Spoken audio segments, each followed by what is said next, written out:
75th anniversary of St. Ignatius School provides us with an occasion to reaffirm its mission and the mission of all Catholic schools in Manitoba as well. And so, together, we point out that we recognize the uniqueness of each child as gifted by God, and thus our schools promote the formation of responsible individuals, committed to serve others in the spirit of the gospel. We believe that Christian community flows from baptism, that it is a reality to be lived and must be experienced to be learned. Our schools try to provide an opportunity where the child can participate in a genuine community of faith, where each person can grow in commitment to build community in family, church, and world. We recognize that the prime and irreplaceable responsibility for the education of the child rests with the family.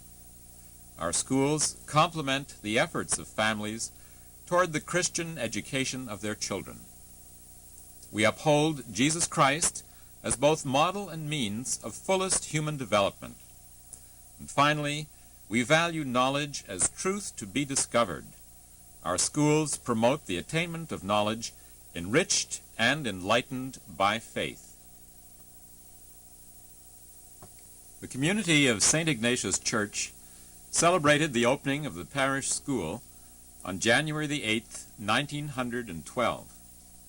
The school was staffed by Sisters of the Holy Names of Jesus and Mary on that opening day and through the years that have followed.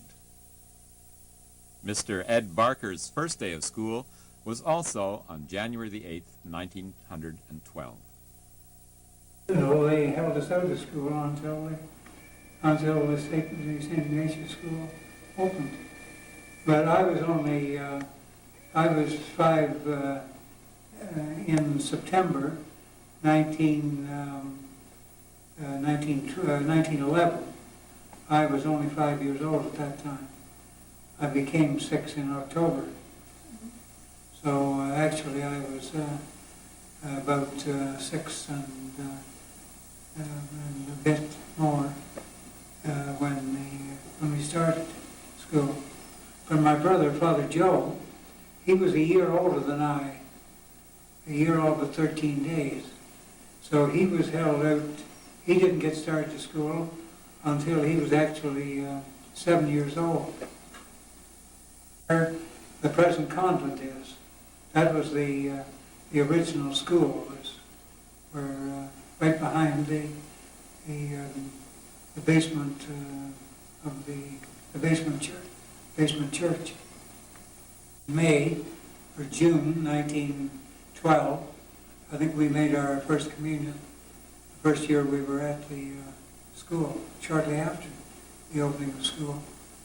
And that was our first teacher, Sister Adelard of the Cross, who in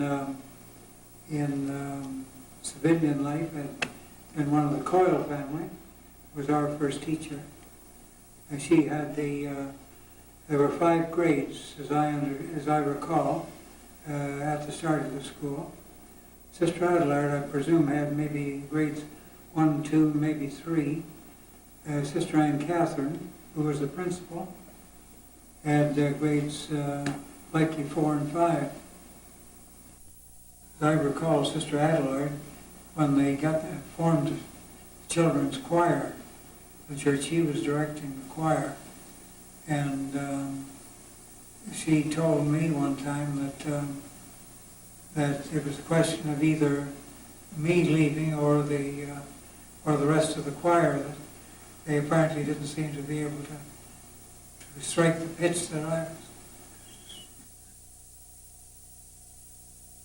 was. Mr. Mike Van Wellingham shares his experiences in St. Ignatius School during the 1920s. Actually, we lived 2 miles from here at the time, and we were always here by 8 o'clock. We were never late for school because we used to come along with our milk wagons and help the driver delivering milk, and when we got near the school here, we'd get off and go in and try and get warmed up in the wintertime before the nuns got here from St. Mary's. There was no nuns staying here. So what I do remember about the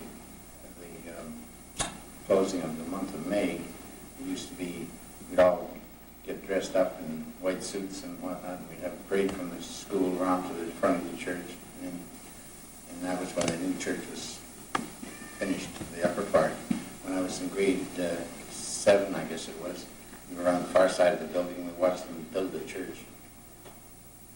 First Friday of the month, the whole school used to go for communion pretty well.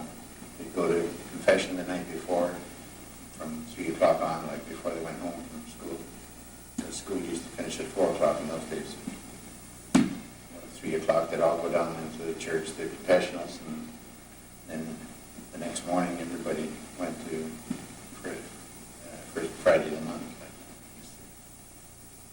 At that time it was a dirt road on Corridon, and I think it was 1928 they put the streetcar tracks down before there was any pavement. We used to drive on both sides of the streetcar tracks, like the trail for wagons or cars. There wasn't that many cars in those days. As Winnipeg moved into the 1930s and the Depression hit the prairies, community spirit became of vital importance. Sister Mary Gorman recalls her experience of community and adventure. It was a two-story school there, and the fire escape was down. You had to go down through the nurse's room and down these wooden stairs, and when you got to the end, you had to leap. Well, inevitably at fire drills, there were heaps of kids on this rooftop there that didn't quite make the leap from this step to it. That was hilarious when I saw fire. The sports were just interesting. I guess in my day as a pupil, it was just field day and softball league, but the competition was just bloodthirsty almost. There were some teams, if you played against them, you know, I mean, Grey Cup is nothing compared to the seriousness of those things, but they were good. They were good. They brought schools together. They were almost the only thing. There was junior parliament, but that was a much more serious thing. So that so close, and there was such a pact that we set up this famous club in our garage, and we got old, big, borrowed, and almost stole old furniture from people, and the grade 8s all met in our garage practically all summer long. And the first part of the fall, but then we made new friends and got into new schools, but I thought, oh, were we ever talking about thick as thieves? We were right there. Methods of teaching religion have changed since the 40s, but the Baltimore Catechism left its impression on Dick Van Wellingham. The Baltimore Catechism. Learn the next 3 questions and answers for tomorrow. Memorize.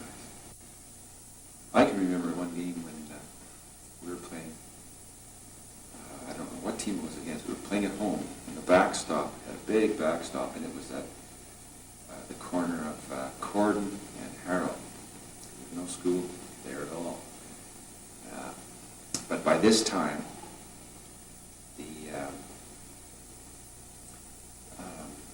there were plans, I think, for putting a school in that place, but there weren't at the time. We played this game, and I remember Sister Anne Margaret, our grade 8 teacher. She was out there just to root. And, we were down, but we had a couple on base, and we had a real rally going late in the game.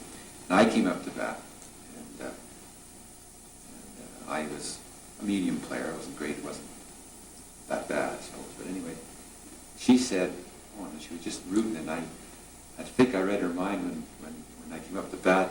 Oh no, Dick, don't go out. I think she would have preferred one of the heavies up there. Anyway, I hit a double, so I got off. Boomers arrived at St. Ignatius in the 50s.